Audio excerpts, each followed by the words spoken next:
TT.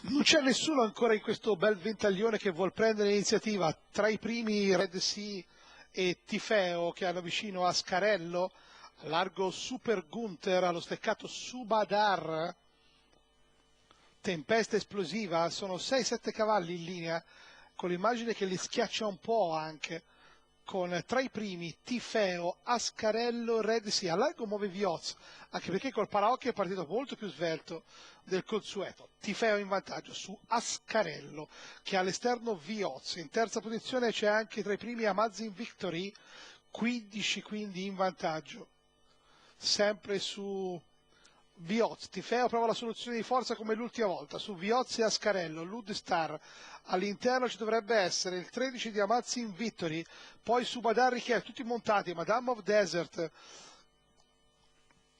City Napoli, quando si entra addirittura Tifeo, Vioz, Ascarello, Ludstar, all'esterno prova il recupero, Madame of Desert in anticipo lungo su City Napoli, con Vioz che attacca Tifeo, Amazing Victory all'interno, poi Ascarello, Vioz che attacca, Tifeo è leggermente in difficoltà, all'interno c'è Amazing Victory all'interno di Vioz, tra i due Tifeo, poi Ascarello, poi Madame of Desert che si unisce da lontano alla potenziale lotta, Amazing Victory è in vantaggio su Vioz e Ascarello, Amazing Victory, Vioz, Ascarello, 13, 10, 2, l'ordine d'arrivo di questa prova.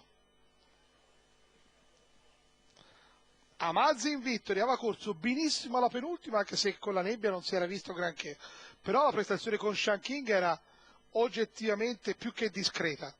Oggi è tornato su quello standard e oggettivamente il bimbo monta bene.